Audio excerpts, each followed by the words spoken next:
What is going on, friends? Sean Don coming back with a technical analysis. Here we have I guess you could call him a regular at this point. This is Kyle Ludgood. He's sending a few technical analyses before.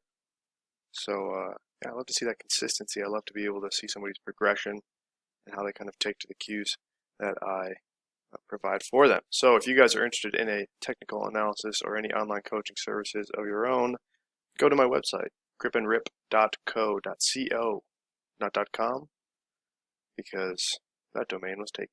Doesn't matter. Yeah. So, Kaya, let's take a look. As I usually do, went back and looked at the analysis I did previously, and I gotta say, once again, some improvements have been made. You sent me the two videos. This one I think is the better looking of the two throws. And maybe we'll take a peek at the other one at the end of the video. We'll see. But I do like this throw a good bit. Looks a little bit more connected. I think you didn't tell me if it was a 16, but I'm assuming it's a 16 compared to the 18 from the last video.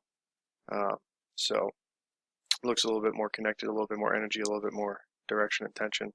So we shall break it down and let you know what's good. All right. So through the winds, like I said, still looking pretty good. Keeping the hands up and out, flowing with it, shifting really well. Better stability here in entry.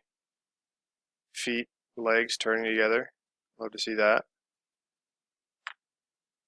Right side, set in direction pretty well. Could have a little bit more bend in this right knee. As you can see, it kind of, that right knee straightens out, pushes the hip a little bit back, makes it hard to get this left hip into the throw a little bit, but the general direction of this right side is going back towards 180. And I like that, rotating backwards. But I think, like I said, just a little stiff through this right knee, which makes it hard to get the hips up into it a little bit. But direction is pretty much set at this point. You still get a little bit of shrug up. I think you could use a little bit more pressure through this left foot, give you just a little bit more direction. And then, honestly, I think, like I said in the last video, if you could get this, if you could figure out the hips and the entry, I think your whole throw would get a lot easier. Whereas, like I said, you still shift back a little bit, and this left hip is a little bit back behind you.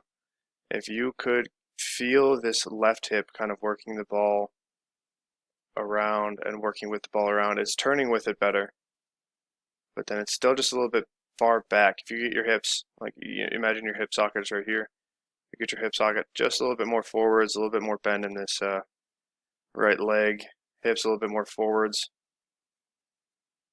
This sort of position right here will be a little bit more squared up. It's centered, whereas you can see you're kind of over that right side a good bit.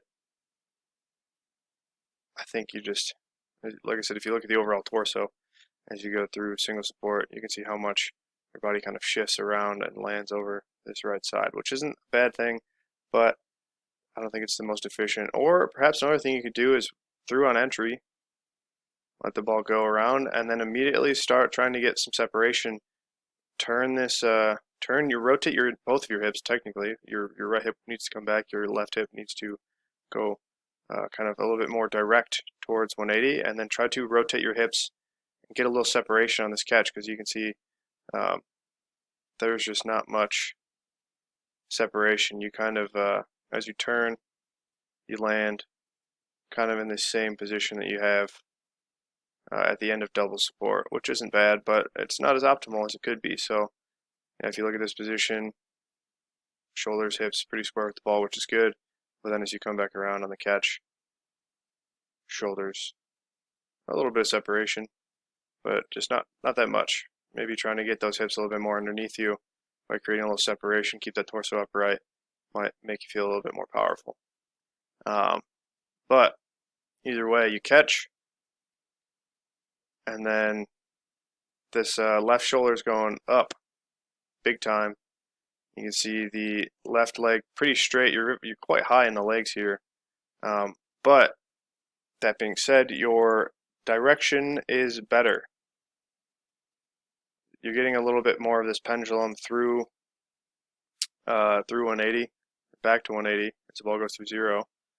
But it just looks a little bit tight. So you catch. What I think you need to do is think about weighting, and this is kind of counterintuitive to what I just said, where you're trying to get separation in the catch, but then you need to let the hammer get more ahead of you and get rid of that separation. So you create separation in single support and then double support. You wait for the ball, and then you square up with the ball, and then you hit that pendulum backwards, and you let the hammer kind of get free around that right side. So where you have the tendency to you catch, you get to work right away. You can see the line of force going up through this left leg, up through the right shoulder, but then you just see a lot of tension up in the arms, tension in the legs, just general tightness all throughout the body, and you're kind of restricting the rotation a little bit of the hammer. You're kind of forcing it around a little bit, especially, like I said, with just the tightness in the legs, shoulders up a little bit, especially this left shoulder. It's weird. I've never really seen that before. The back shoulder kind of gets up and tight. That's interesting. I think about keeping the shoulders down and forwards, protracted forwards. Relax the hands. Not relax the hands, but soft hands is like what I like to think about. Soft hands means soft arms, means soft shoulders, which means your hips can do the work. You can really connect. That being said, your hips are getting up into it better here than they were in the previous video, but this right leg is just so straight where it's like, where do you go from here? What are you going to do with that? And I guess we'll see. You get a good drop. And same thing. A decent separation. Hips a little bit facing the more towards the back of the circle than I think I'd like. But a little tension in the shoulders. Catch, right heel comes down, and then same sort of thing. You're going to see a little bit of that tension, that pulling across the body. You can see it with this right foot still. This left foot starts to disconnect more. Right leg's getting straighter. Left leg's getting a little bit more behind. And you're still kind of fighting the hammer around. You got to pull. You're pulling this right side a lot. But then, so this position, I think is really good. This position here, shoulders square to the ball, hips up into the throw, right knee dropping down, you catch. You still get a little bit of gather going into this final catch. And as you can see, once again, the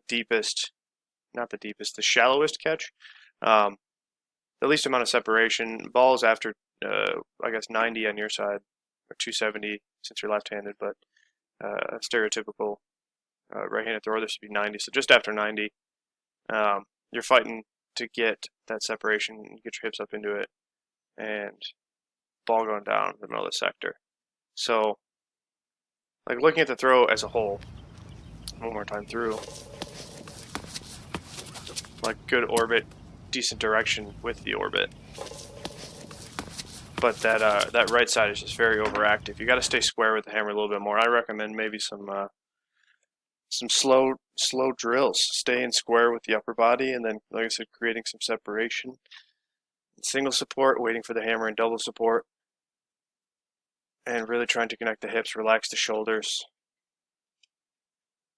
Like I said, stay square with the ball, with the upper body. Left side pulling across, getting tight, lifting up, and then you got to get down the legs. Like I said, that right leg straightening out, I think probably could contribute to the shoulders being tight and you kind of rising up. But yeah, some improvements, not as drastic as the last time around, but as you get into competition season, you got to kind of throw for distance sometimes, and it's hard to dial that in. But yeah, it's coming for sure. Like I said, better direction 100%. Just got to be more patient. If you can learn how to be patient, if you can learn to get the ball ahead of you, let the ball get ahead of you and turn with it, then it's going to be a lot easier. Instead of throwing 51 meters, you're going to be throwing 55. Just a matter of patience. All right. So let me know if you have any questions, Kaya. If anybody else out there would like any online throws coaching, head on over to www.gripandrip.co. All right. So thanks for watching. Until next time, Sean Don signing off.